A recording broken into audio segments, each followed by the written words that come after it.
Okay, good morning. We have discussed briefly about the numerical methods, particularly the finite difference method and finite volume method in the previous few lectures. And here our major emphasis was on discretization of scalar transport equation. And along with that, we also tried to see what are the necessary characteristics of a numerical scheme. Okay. Now, because our ultimate aim is to find the numerical solution of multi-phase flow problems. So whenever we will be talking about the multi-phase flow problems, already if you recall, I had given you idea about the three different types of approaches. First approach was Euler-Lagrange approach. Second was Euler approach, and third was DNS for multi-phase flow.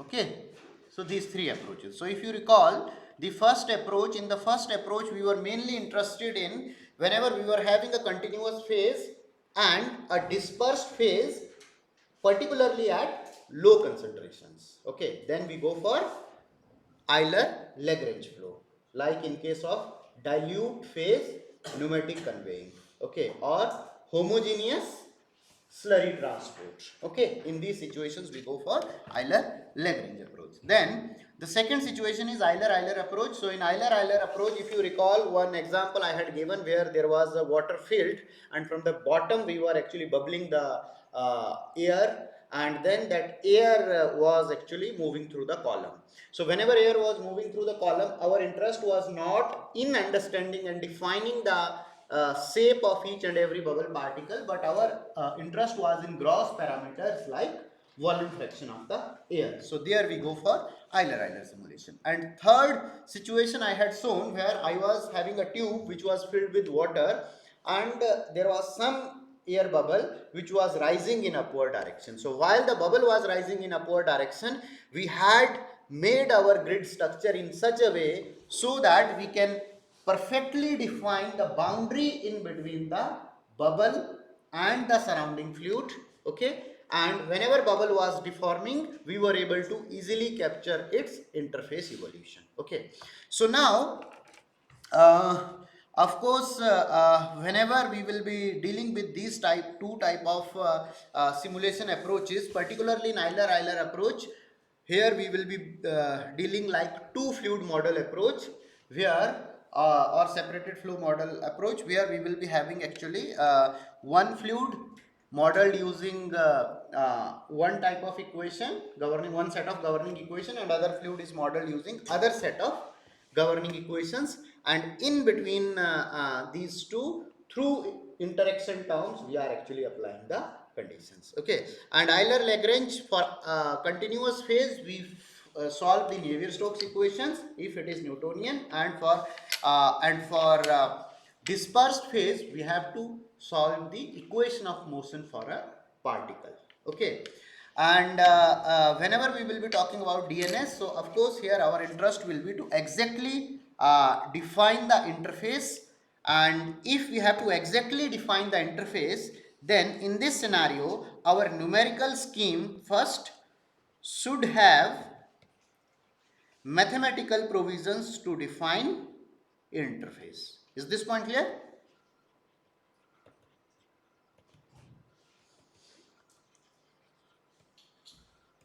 Because what we do whenever we deal with the numerical simulations does not understand what is the physical scenario. Okay, numerical understand only learn the language of mathematics, where we have certain mathematical terms and that mathematical terms carries certain meaning. Okay, so ultimately if we have to follow the track the interface properly, then we should have some mathematical provisions to define the interface, and once we have defined the interface, of course it will be varying with space and time, so we should be able to advect interface with space and time. And for that advection also we should have certain, of course we will be having certain schemes which will be leading to the advection of the interface. For example, for advection in a single phase flow, we are having upwind scheme, quick scheme, etc. Likewise, for interface advection also, we will be having certain schemes. Is this point clear? Now, before going to this second condition, we have to first talk about the first condition, where we have to understand certain mathematical function which can functions which can define the interface. Is this point clear? So let us try to see the interface description in this particular lecture. So we can understand first the interface description with the help of, first we can understand it with the help of height function. Okay, so for this we can assume a simple curve where this is my y-axis, this is x-axis, and this red colored, arbitrary red colored line is some curve which I can consider as my interface. Okay, so if I have to mathematically define this interface, what I can do, one function I can choose considering this bottom line as reference, which defines the height of this particular curvature at any given x and time. So this function is h x comma t. So this function is typically called as height function. If I calculate the value of this function at each and every discrete locations along different values of x, then by knowing the height value at different x, I can do linear, I can do fit a curve in between all the height functions to finally obtain the shape of the interface. Is this one clear? So this type of height function uh, interface description appears very easy to us, but it has certain complexities when it deals with the complex interfaces. One of the complexity you can observe here itself, when you will be referring to this particular x location, corresponding to this, how many heights you will be having? H1, H2, H3. Okay, so corresponding to this, now it is defining three different heights. So it appears whenever you are already having the photograph taken of this interface, and after that if you now look into the values H1, H2 and H3, it appears to us very easy that okay, I will be just joining these 3 points and I will be getting the interface. But if I only give you the mathematical numbers and I do not show you the picture of this particular interface, can you think of that these points are to be joined in this fashion only? There can be infinite number of arrangements whenever I am having a large data set to join these points. Okay, so ultimately for complex interfaces this height function becomes challenging. Of course there are certain ways to deal with this. So one of the way to deal with this is that where there is a particular interface location, at that particular interface location a stencil of 3 by 3 arrangement is actually, like, which is having 3 cells in x direction, 3 cells in y direction, is typically drawn off, and the size of this stencil is already known, and the grid size is sufficiently small so that none of the other interfaces are actually interfering with this stencil. Then with reference to the stencil, individual heights are determined, and then their different height functions are estimated to define the interface. Okay, so this type of complex numerical arrangements you will be finding in the advanced solvers, which uses the geometric reconstruction of the interfaces. Okay, so for the time being we are not going to that much advanced part, but just I am explaining you the complexity of the simple height function based interface estimation. Is this point clear? Now typically so for a two-dimensional system, because in case of a two-dimensional system my interface will be becoming a curve. Okay, so it will be a curve. So for that I can simply define equation y equal to h of x. But if I go for a three-dimensional system, then in three-dimensional system what will be happening? My interface will be a 2D curve. Okay, so if I have a 2D curve, then my height function will be something like this. Say if this is your interface and this is your arrangement where this is z coordinate, say one perpendicular direction is x and other perpendicular direction is y. Then for each of the xy I will be having different values of height. in the z direction. So then it will be becoming a two-dimensional surface. So for 2D surface, height function has to be defined as h of x comma y. Is this point clear? So this is the description of the this is the interface description using the height function. Now other type of interface description can be by using parametrization. Okay, so let us understand that this is my Cartesian coordinate system, and this particular random curve represents the interface between fluid 1 and fluid 2. Now what I have done, along this interface I have taken a parameter u, okay, which everywhere points only in the direction of interface. Is this point clear? So I have a parameter u over here which always points only in the direction of the interface. So now if I calculate the values of x corresponding to u, it means it will be giving me some value of the x which is pointing at the interface. Likewise, y will also be pointing at the interface. Okay. So in general, I can define a position vector which is having parameter u as its argument, okay, and this will be equal to x of u and y of u for any arbitrary interface location. Is this point clear or not? Okay, so typically if you do not give any argument to this position vector x, then your position vector x can be pointing to arbitrary any location on this xy system. Okay, but if I said that this my u parameter is there, some parameter, it can be some parameter which exists only at the interface. So when I will be now pointing the position vector to this parameter u, of course it will be only giving me the positions of interface. Is this point clear? So that's why x vector. So here you can see the one x which is written in bold, that is referring to a vector. So it's a position vector. So position vector for parameter u will be giving me the two components, two coordinates x and y, which are acting at the interface. Okay. Now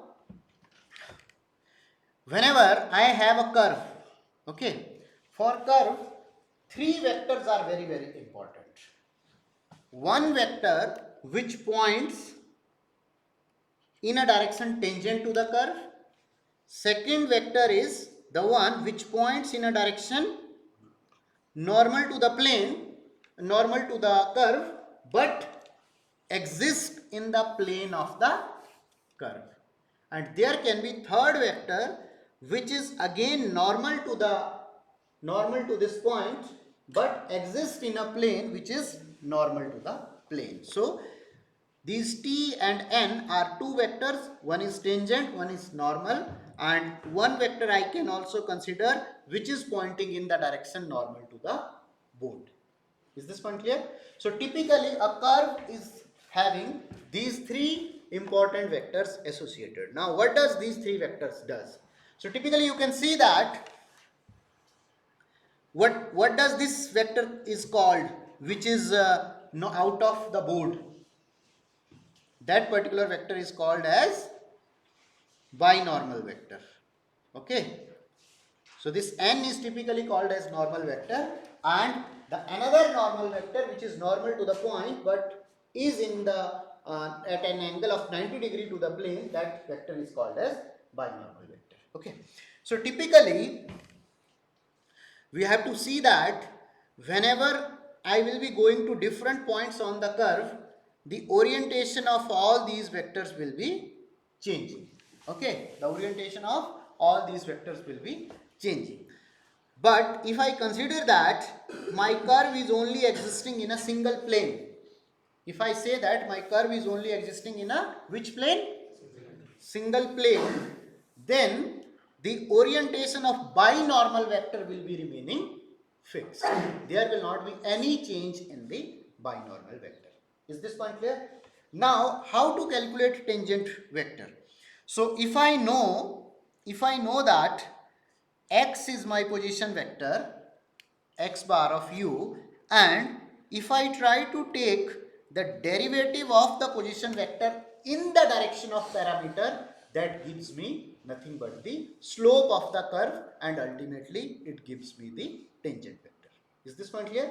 So you can understand with the help of a single curve, if you have some function y equal to f of x, which is given by some curve, then ultimately at this curve, if you have to take tangent, how you will be calculating? Dy by dx. Okay, so dy by dx will be representing the tangent at this point. In the similar way, because x of u is the function, okay, and u is the parameter along which function is taken. So dx vector u divided by d of u will be giving me nothing but tangent vector. Is this one clear? So I can define that unit tangent vector to this curve can be given by d of x by d. All are clear with this point? Now let us understand that u I have parameterized with arc length. So if I use arc length as parameter of u, then ultimately what will be happening? If this is my ds, arc length, it will be having two components, dx and dy. Is this point clear?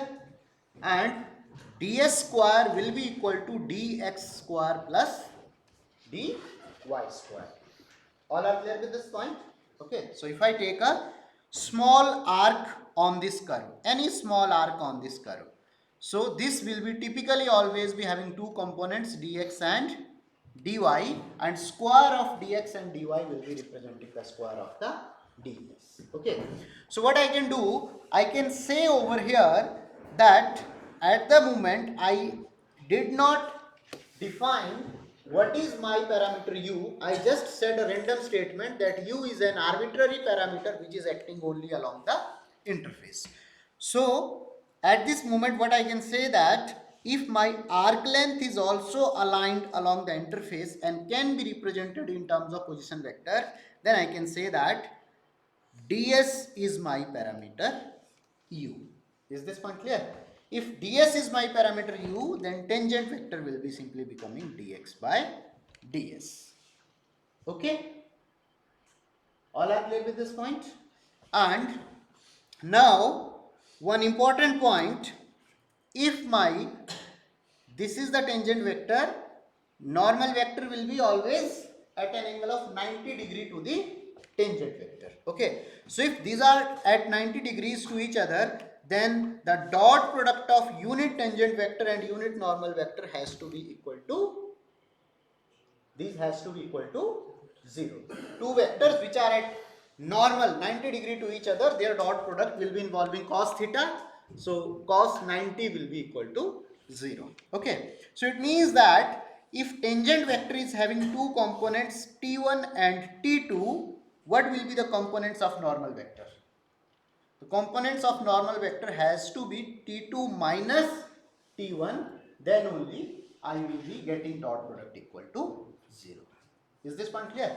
Or this can also be understood in other similar sense which we see in our basic geometry course, that if I have m1 as the slope of the tangent and any line which is normal to tangent, then if its slope is m2, then product of m1 and m2 is equal to minus 1. Okay, so from here also you can obtain this data when you are splitting it in the form of components. Okay, now comes one important thing. This tangent vector I have calculated. If I calculate rate of change of tangent vector with this arc length, what it will give me? Please tell me. Rate of tangent vector, rate of change of tangent vector along the arc length. What it will give me? You can simply understand, if you are moving at the periphery of a small circle, and if you are moving at the periphery of a bigger circle, in both the directions you have tangent.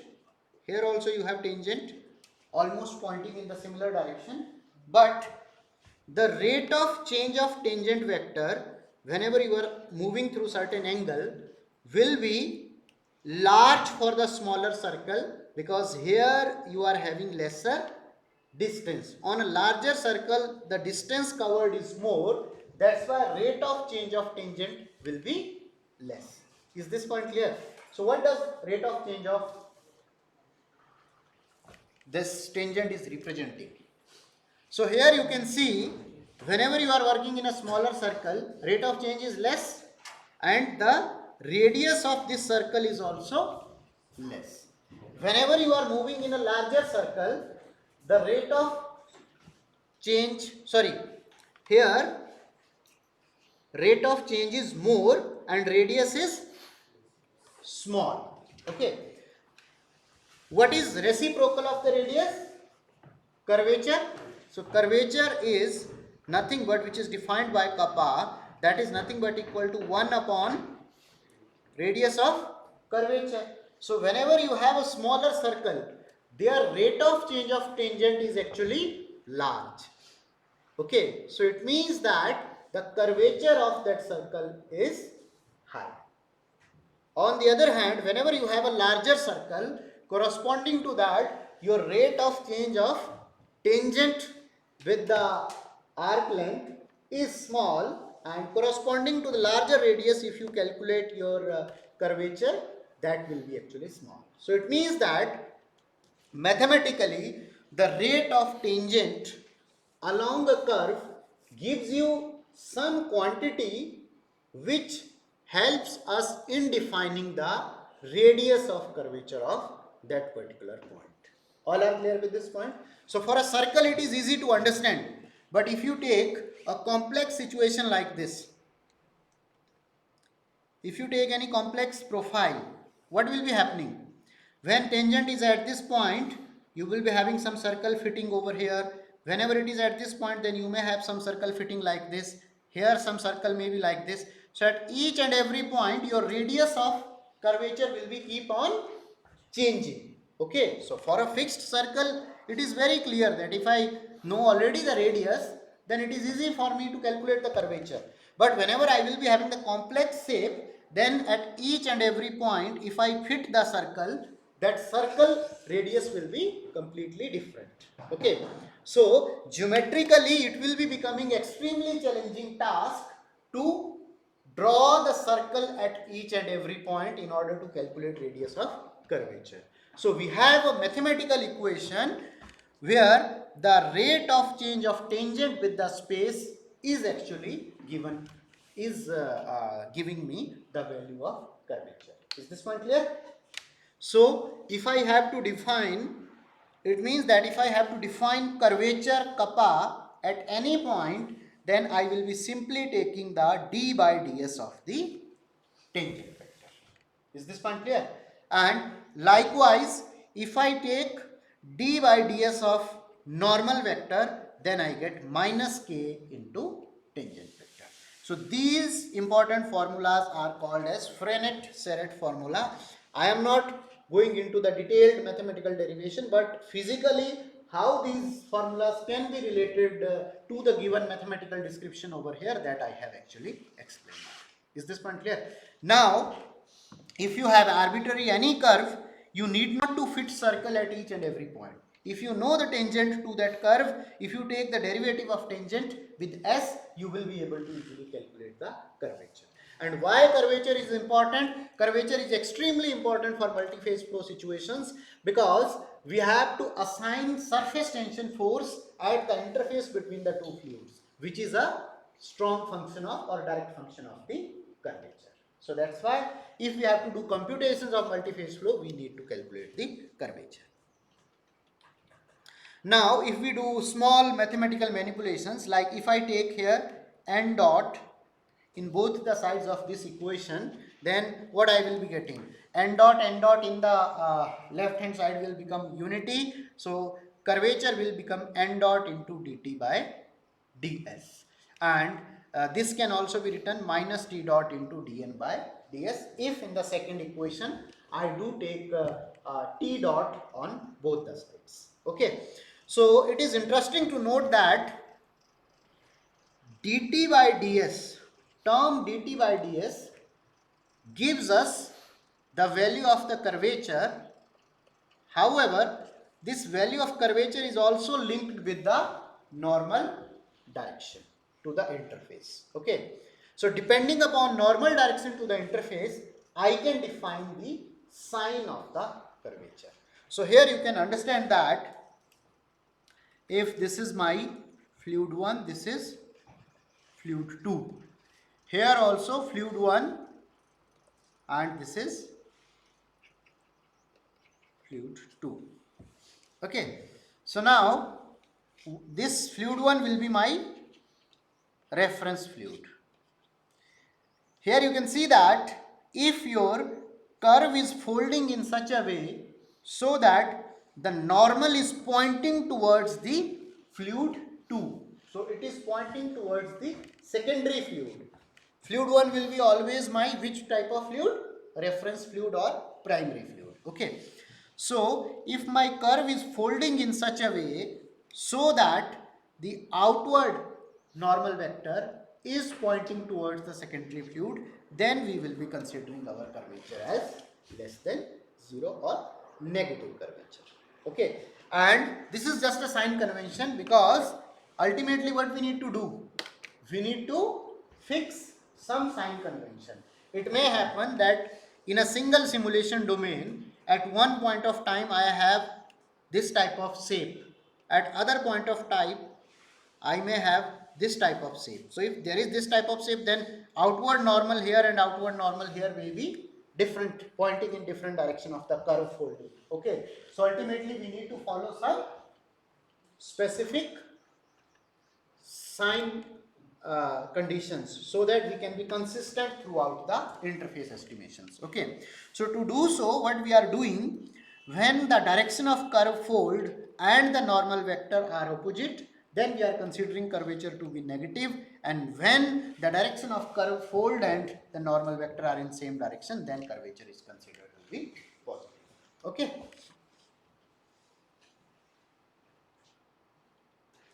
Okay, then comes again we are talking about the parametrization approach. So earlier, if you recall, the parametrization approach I had shown for a which type of system? I had shown for a two-dimensional system which was only having 1D one-dimensional interface. Okay, now here instead of a one-dimensional line interface, what I am having? I am having a two-dimensional surface interface. Okay, so if I have two-dimensional surface interface, then I can define that I have two types of lines on this curve. One type of line are constant u lines and other type of lines are constant v lines, and u and v lines are orthogonal to each other. Okay, where in order to define the argument for position vector for a 1D curve, we were only requiring single parameter. For a 2D curve, if we have to supply the argument to the function, how many parameters we need to define? Two parameters we need to define. So these two parameters I am defining as u and v. Is this point clear? Now,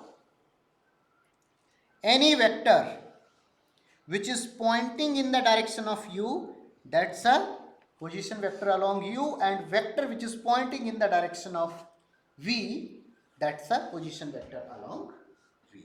Okay, is this point clear? Now what if I consider that xu, what is xu? It is nothing but del x by del u. Okay, so derivative of position vector along direction u. So what does it will be representing? Derivative of position vector along direction u will always be representing a vector which is tangential to direction u at this point. All are clear with this point? In the similar way, the derivative of position vector v at along v will be representing a tangential vector in the direction of v. All are clear with this point? Now, if xu and xv, both of these are tangential vector and one is tangential vector in the plane along u, one is in the plane along v. If I have to calculate the normal vector which is out of the plane, what that normal vector will be now?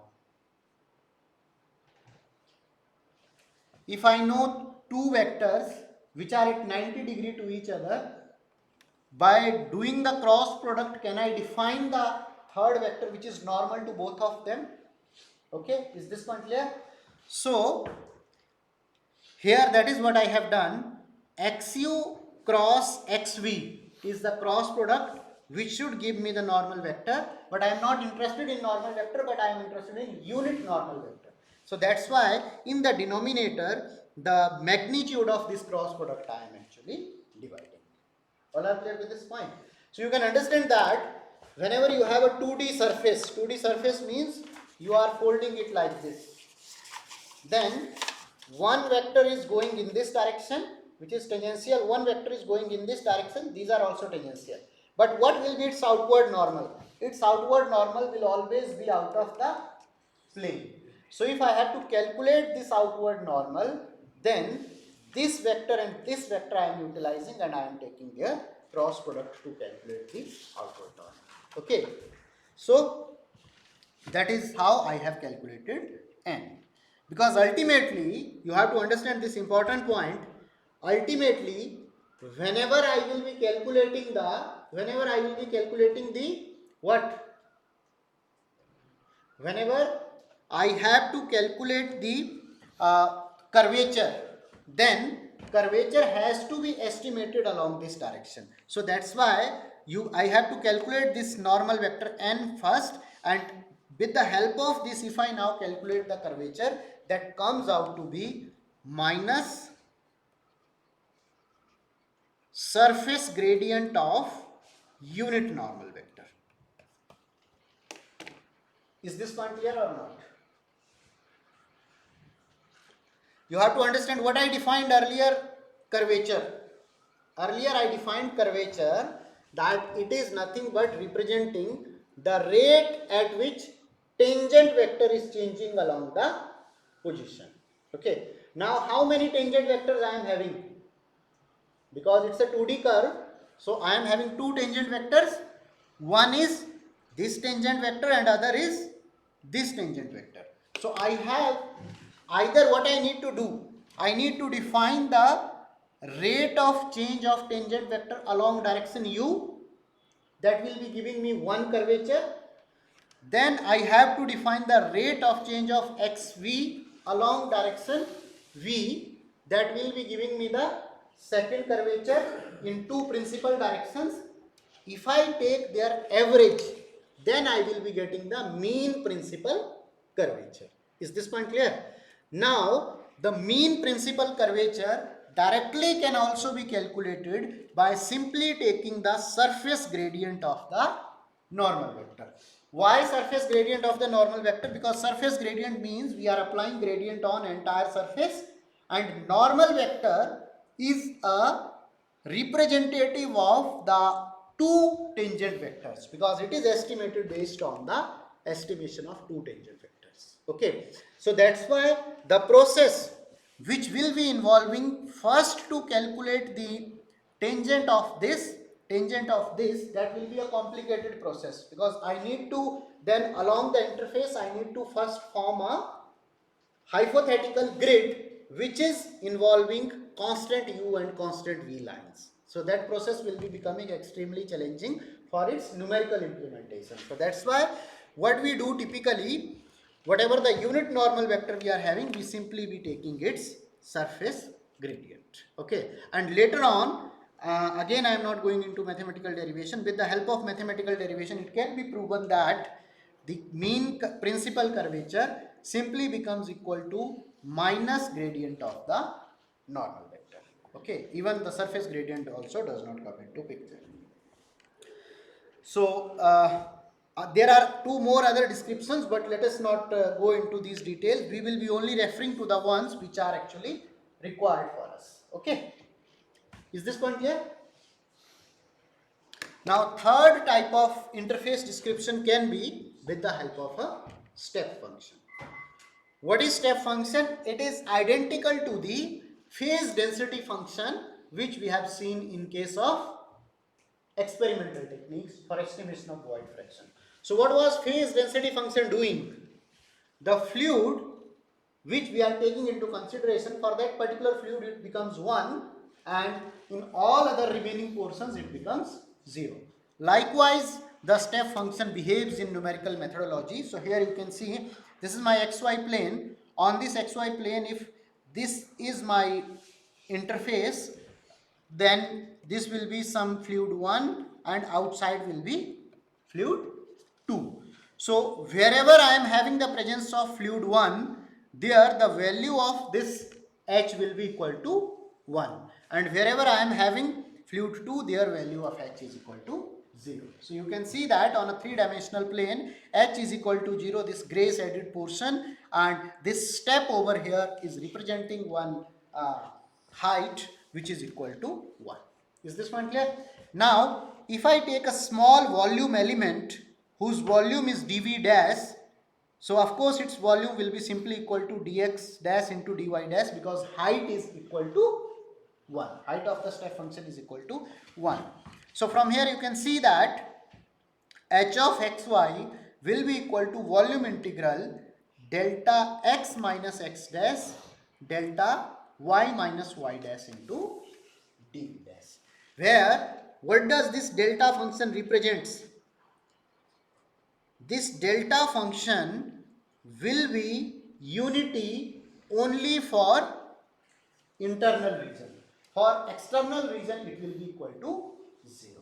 So it means that whenever the value of x, so this curved boundary, when value of x is within this curved boundary, then this function will be 1, otherwise this function will be 0. So this is the mathematical description of this particular height function. Now if I take the gradient of this height function, what I will be getting? I will be getting gradient of volume integral of delta into x minus x dash delta of y minus y dash into dv dash. Okay, can I apply Gauss divergence theorem over here? So if I apply Gauss divergence theorem, this gradient operator can be converted into surface integral of delta x minus x dash delta y minus y dash into normal vector, unit normal vector, which is n dash into ds dash. Is this point clear? So ultimately, what I will be getting out of this integration? This is a surface integration, okay, and for this is surface integration for a closed curve. This is the closed curve, and it I am taking as n dot ds, which is pointing always in the unit normal direction. All are clear with this point? So it is always pointing in which direction? Outward normal direction. So I can simply take outward normal vector, and with this I will be using one delta symbol, which will be equal to 1 only at interface, and everywhere else it will be equal to 0. Okay, so this is a delta operator. Whenever it is acting at the interface, then it is equal to 1, otherwise it is equal to 0. So gradient of, it means that gradient of the height function will be representing surface Kronecker delta times normal vector. Okay, to understand this more realistically, let me give you one simple example. All of you know about the heating process. If I consider a cylindrical heater, and in this cylindrical, in the surroundings of cylindrical heater I have water. So how temperature will be forming? Temperature will be in the form of these concentric circles. where inside circle will be having highest temperature, outside will be less, outside will be less. T1, T2, T3 like this. So now you can see this is the line of constant value of the temperature, and then this is again outside another line of constant value of T. So in which direction T is changing? In this particular direction T is changing, because you can see as a whole in a circle, the value at any particular circle, the value of temperature is same. But whenever I am moving in outward radial direction, whenever I am moving along the radial direction, then value of temperature is decreasing. So here you can see the gradient of this temperature is existing in which direction? Radial direction, or I can say in outward normal direction. In the similar way, if I have to calculate outward normal vector at the surface, that will be equal to nothing but gradient of the height function. Is this point clear? Because if I consider a bubble, see if I consider a spherical bubble which will be forming a circle in the 2D plane. For this bubble, everywhere inside value will be 1 and outside value will be 0. But in this portion, very narrow portion, there will be some portion where value is changing from 1 to 0. So the gradient of the height function will be only existing in this portion, because outside this the value is constant. There it will be again 0. Here also value is constant. Here it will be 0. So the gradient will be only existing at what point? At only near the interface. And the gradient, the direction of the gradient of any quantity is always in a direction normal to the uniform value of that particular quantity. Is this point clear? For example, in this case you can see the direction of the gradient is normal to the uniform value of temperature. Is this point clear? So in the similar way, the gradient of height function can be represented unit normal vector whenever it is estimated at the surface, because it will be existing only at the surface. Is this point clear? Okay, so now I will stop and we'll discuss further in the next class.